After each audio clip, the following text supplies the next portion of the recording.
Hello everyone, my name is Cadbury, and today I'm going to be doing a review on the AVerMedia Live Gamer HD capture card. Alright, sorry for the poor quality, guys, but anyways, as you can see on the right there, that is my main HDMI cord, the one I just grabbed right there, coming into my capture card, and directly to the left of that, the cord I'm grabbing now, is going to be the HDMI output from my capture card going into my actual graphics card.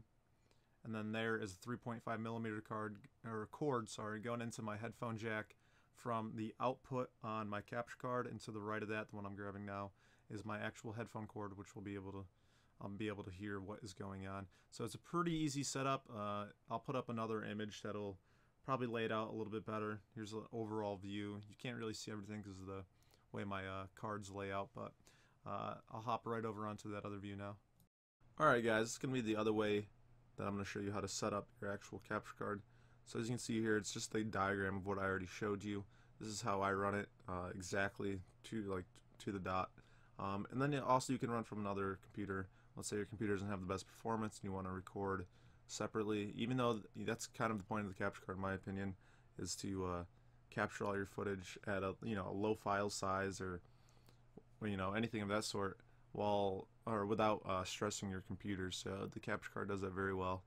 Anyways, or let's say you're running a small tournament or something and you want to watch someone's gameplay and put that up on the screen. You can go ahead and use this setup right here. You can record from their computer. So that's another way. And then you can do your game console. Obviously, you just run from your PS3 to the capture card, and then from your DVI or HDMI into your tower. You can do this Xbox 360, anything that will take an HDMI. So it's quite easy.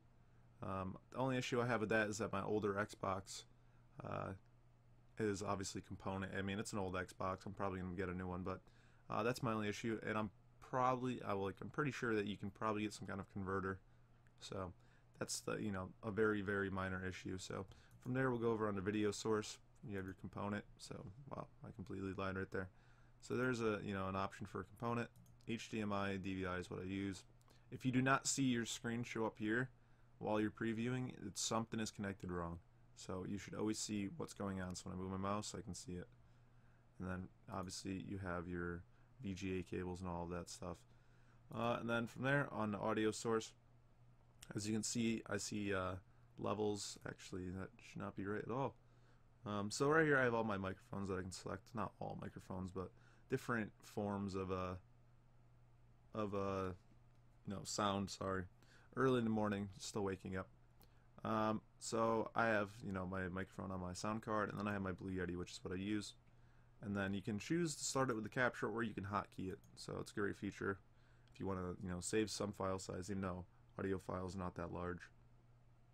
And then you can save the files as separate MP3.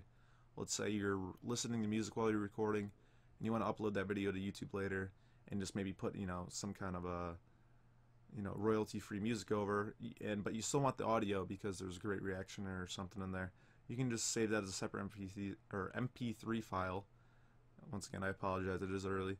And then from there you can just add that onto the video in Sony Vegas or whatever, and then you'd still have the same video just without the actual game sounds. So that's a good way, or that's how I like to do it often.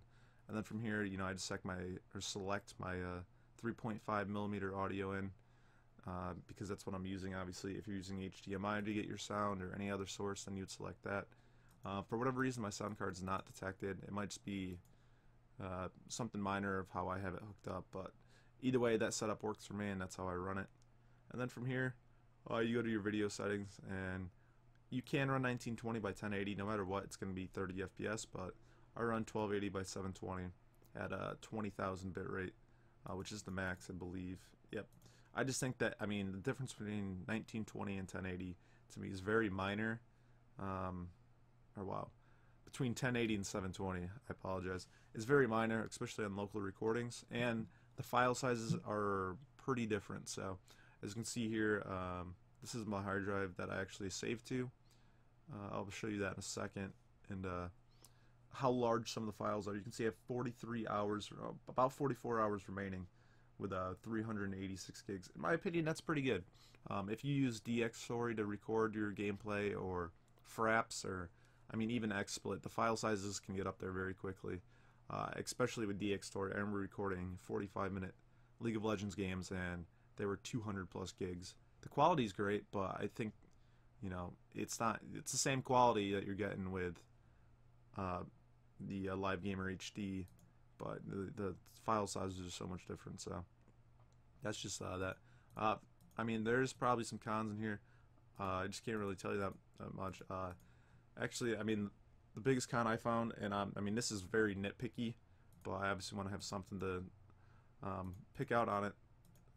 But when I run from, let's say, I take my headphone jack, which goes into the output of the capture card, and then from the 3.5 millimeter cord I have, I put it into the port of the sound card, and then into the port of my capture card on the input.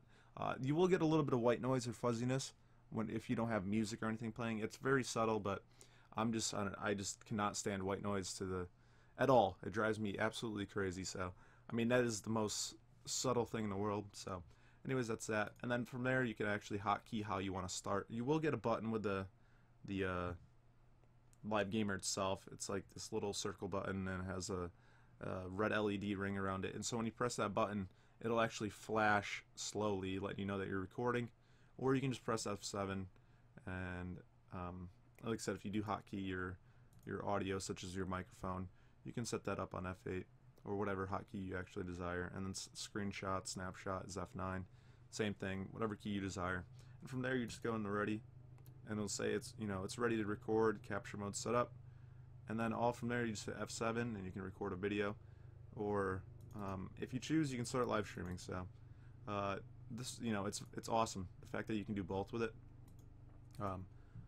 I don't do a lot of live streaming with it. It's, it is good, especially I think it has like zero stress on the computer with the live stream. I just prefer XSplit. But the big thing with that is that AVerMedia and XSplit are kind of working together and getting this capture card working well, or working properly with XSplit. So I believe the actual download for the XSplit client, I want to say, sorry, I'm fumbling on words right now, is gonna be, it's in the process still. It's in a beta, or a very early beta. So down the road, you'll see a full working, like, so when you go, and if you use XSplit at all, which I'm sure a lot of people do, you'll be able to add add your game, or you can add its title, all that stuff. You'll be able to add Live Gamer HD. Right now, you can just add camera, and then AVerMedia HD capture, blah blah blah. But I mean, excuse me, it's just like, it's gonna be amazing together. Right now, it's they're separate, and there's some bugs. A lot of times when I add the camera for Live AVerMedia, I'll get some freeze ups, but nothing crazy. Like I said, there is bugs here, but it's an early program. And so anyways, back onto that. Oh wait, this is what I want to show you guys as well. I'll go to my video folder as well, which I have set up and brought up. So as you can see, I record onto a separate audio. So these are all audio files, but let's see if I can find a recording of yesterday, if I didn't forget to record it, which I might have. Oh, I did. Actually, this sometimes is. Okay, here we go. We got 1 hour and a minute. So for an hour, we got about 8.27 gigs. In my opinion, that's pretty good. I know, like I said, a lot of people are gonna not enjoy that it's at 1080, but I'd rather sacrifice that little extra room. If you have another hard drive besides that, mine's only, let's see here, 705. I believe it's actually 1 terabyte, but for some reason it's compacted and stuff, all that weird. So let's get on to live streaming with it. You're just gonna go into we'll start with gearing up. It's gonna be the same exact thing that I just showed you. You just go over your video sources, audio, make sure everything's running properly. And did I actually select this wrong again? No, I don't know why I was panicking right there. Oh, and then make sure you save this, because if you don't, every time you're gonna have to redo it. So just save your profile, make sure it's set where you want it, and then we go there, and then we'll close that out. And then my gateway, I'm just gonna stream to my own channel just to show you guys that it does work, and it actually looks really good in my opinion. And like I said, there's like I've played games with it. There's zero stress on my computer. Like I said, my computer's very good, so I might be wrong, and please take this into consideration.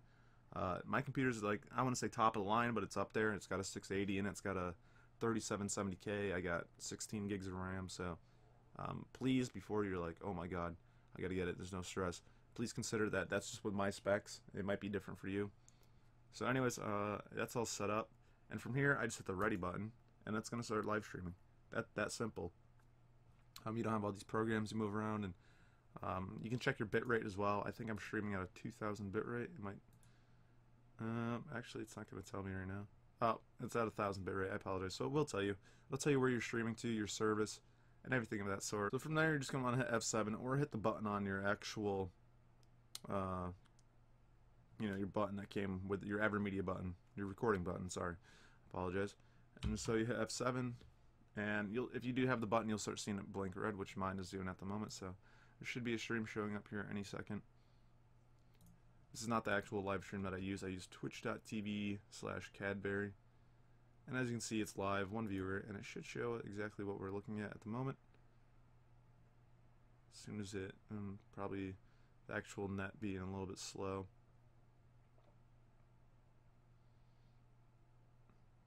For whatever reason, at least for me, Own3D takes a long time. I'm not sure why, but there we go. So you can see exactly what I'm seeing. This is just kind of a test channel on what I run on. If I need to check settings with exploit or anything of that sort for when I live stream. So, so far, I have played with the thing for weeks. I do mostly local recordings with AVerMedia, the Live Gamer HD.